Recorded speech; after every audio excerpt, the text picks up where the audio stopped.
Bonjour, mon nom est Françoise Dancause, je suis la conceptrice, productrice et metteur en scène du projet Correspondance de guerre.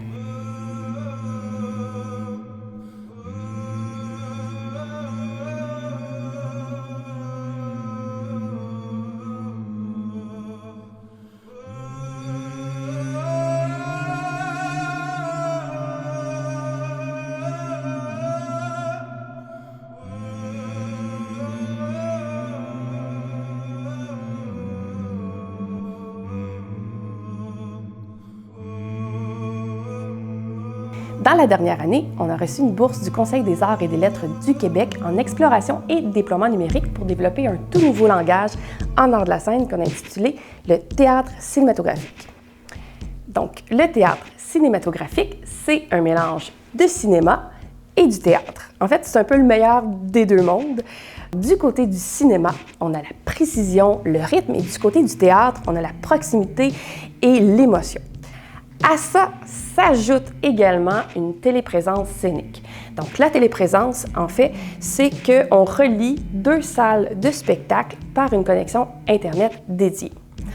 Les tests ont été extrêmement concluants, puis maintenant, on est prêt à commencer la création et les répétitions du spectacle en vue d'une première en novembre 2022.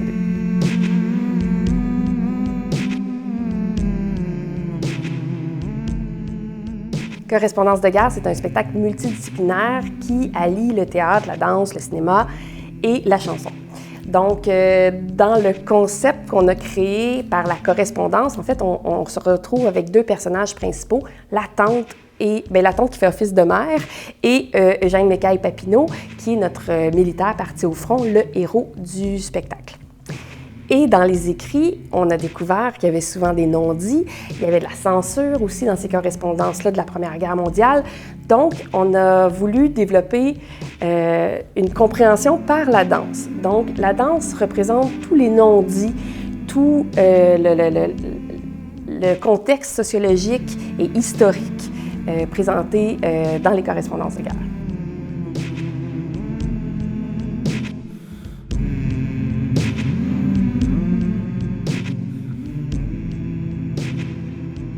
Le projet a commencé en 2018 avec la découverte d'un corpus de correspondances inédites qui date de la Première Guerre mondiale.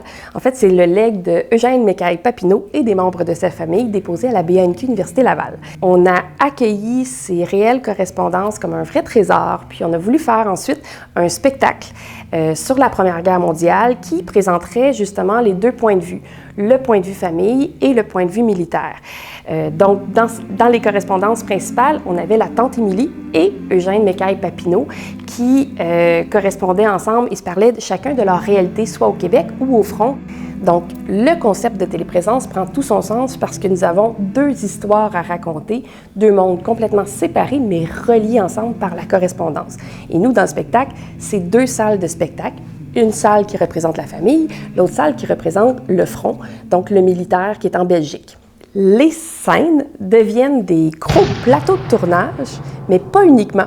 En fait, il y a aussi des exclusivités théâtrales qui sont présentées aux spectateurs de chacune des salles et qui ne seront pas partagées d'une salle à l'autre. Par contre, ce qui est partagé par la téléprésence, c'est un film tourné en temps réel et présenté au-dessus de la scène. Donc, en dessous, on a le plateau. Au-dessus, on a le film, le résultat final tourné avec les deux salles différentes à des kilomètres de distance.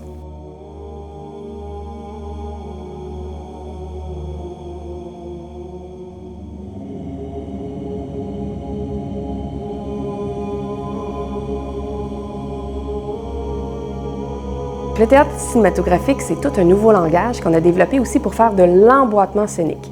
C'est-à-dire qu'on utilise des écrans d'ailes ou des grandes télévisions pour connecter nos deux salles ensemble. Donc, notre soldat, par exemple, revient au pays pendant quelques mois et va côtoyer sa famille. Comment on a fait ça? C'est qu'on a créé des jeux d'illusion. Donc, avec l'écran, en fait, la caméra va filmer l'écran d'elle avec le comédien qui est dans l'autre salle solo, relié avec les membres de sa famille. Bref, c'est tout un casse-tête qui en met plein la vue aux spectateurs. Pour faire un film en temps réel, il faut chorégraphier les caméras avec les comédiens, avec les danseurs, les décors, les costumes. Tout doit devenir une grande danse. Au départ, quand on a fait les premiers tests du théâtre cinématographique, on avait placé des caméras un peu partout dans la salle, de côté latéral, au-dessus de la scène, dans le fond. Fait qu'on avait différents points de vue, mais on se rendait compte qu'on faisait plus du théâtre filmé que du théâtre cinématographique.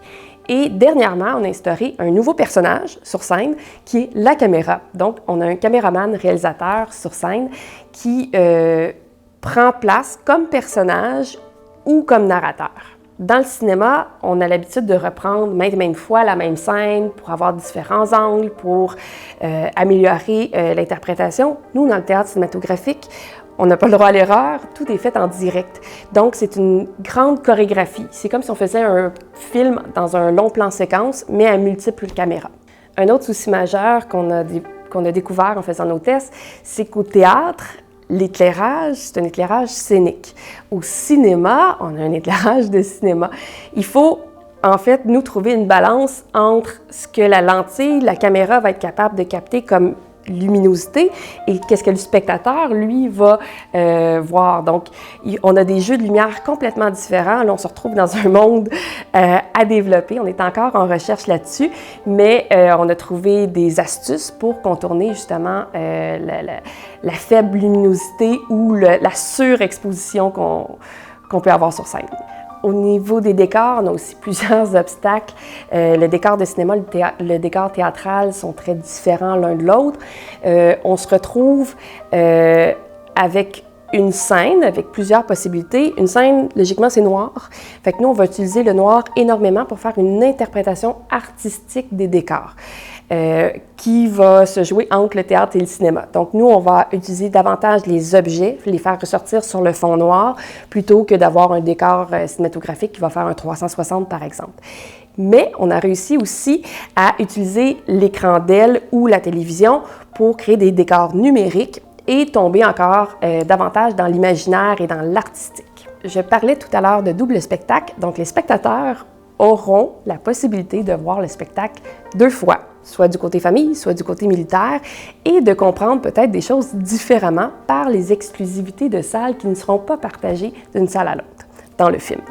Correspondance de guerre, c'est 3 ans de recherche, de découverte, d'obstacles, de rechorégraphie en distanciation sociale. C'est redécouvrir le monde de la scène, c'est aussi de l'innovation. Bref, on a très hâte de vous présenter le spectacle en novembre 2022.